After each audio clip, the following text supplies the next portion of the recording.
आपने उस दिन भी बोलना चाहिए जब शिक्षा मित्र अनुदेशकों को 9,000 और 10,000 वेतन मिल रहा था, तब भी तो उन्हें यह चर्चा करनी चाहिए कि इतनी असमानता क्यों।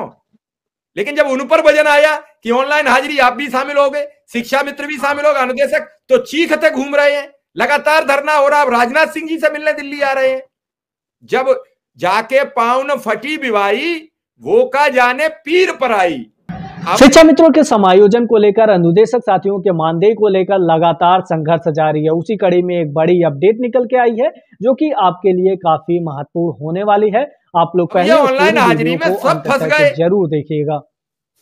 भाई आप तो हेडमास्टर से पूछ नहीं सकते कि आप 10 बजे क्यों आए, क्योंकि वो आपका करेक्टर रोल खराब कर देगा। वो आपका जब आपको आदेश चाहिए तब आदेश नहीं देगा लिख के, शिक्षा मित्र का बिल नहीं बनाएगा।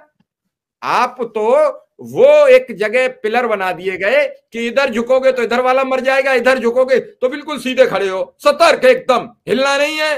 वो कहता नहीं है सेना में जवान, हिलना नहीं, तो वो और सतर्क हो गया, फिर पखा आगे कर दिए। तो आप तो वो पिलर हो कि हिलना नहीं, पता नहीं कितनी बिल्डिंगें धराशायी हो जाएंगी। तो जब बिल्डिंग धराशायी हो रही होती है तो पिलर की जिम्मेदारी होती है कि खुद की सुरक्षा करे। फिर बिल्डिंग की सुरक्षा नहीं करता पिलर, पिलर सोचता अब हम ही बचे रहे। तो वो अपने बचने के लिए क्या कहेगा, हेडमास्टर टाइम से आता है, हेडमास्टर टाइम से जाता है, क्योंकि उसे 100 बच्चों से भी बचना है, उसे अपने लिए एक रिपोर्ट प्रस्तुत करानी है, तो उस पर भी मोहर लगवानी है। बड़ी गंभीर समस्या है शिक्षा विभाग में।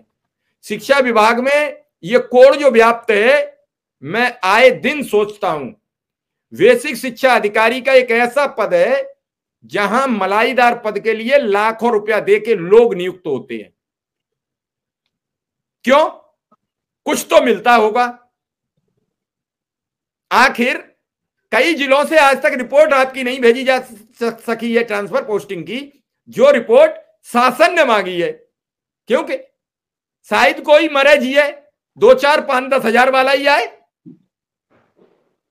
तो ये सब चीजें बड़ी गंभीर हैं। आप लोगों की बीमारी ठीक उस तरीके से है जैसे कैंसर पीड़ित व्यक्ति को जहां से भी छुओगे वहीं चीखता है।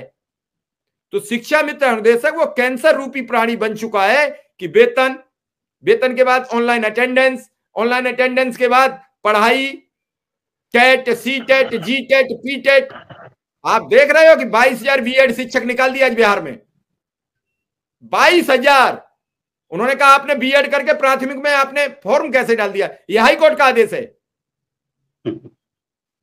और निकलेंगे वो सुप्रीम कोर्ट जाके भले ही रुके, लेकिन हाई कोर्ट ने सुप्रीम कोर्ट का एक आदेश लगाकर आदेश किया है, तो सुप्रीम कोर्ट भी फायदा नहीं मिलेगा, क्योंकि सुप्रीम कोर्ट अपना आदेश थोड़ी डिनाई कर देगा कि हमने नहीं कहा था। अरे भैया आप डीएलएड करा क्यों रहे हो, आप विशिष्ट बीटीसी करा क्यों रहे हो, एक ही शिक्षा पद्धति क्यों नहीं करते? एमबीबीएस एक है, फिजिशियन उसमें अलग है, हड्डी रोग विशेषज्ञ अलग है, प्रसूति रोग अलग है, लेकिन उसे एक ही तो डिग्री दी एमबीबीएस, फिर उसके बाद उसकी कैटेगरी बना दी। अब आपने कभी कह दिया डीएलएड करे हुए व्यक्ति प्राइमरी में पढ़ाएंगे, कभी कह दिया बीटीसी वाले लिए जाएंगे। मैं धन्यवाद देता हूं कांग्रेस की उस सरकार को जो एनडी तिवारी के दौर में थी। 88 में बीटीसी किए हुए छात्रों की संख्या बहुत बढ़ गई, रोजगार नहीं मिल रहा था। 88 में वो बंद कर दी गई बीटीसी और कहा गया जब तक मौजूद अभ्यर्थियों को रोजगार नहीं मिलेगा तब तक नए बीटीसी के लिए एडमिशन नहीं होगा।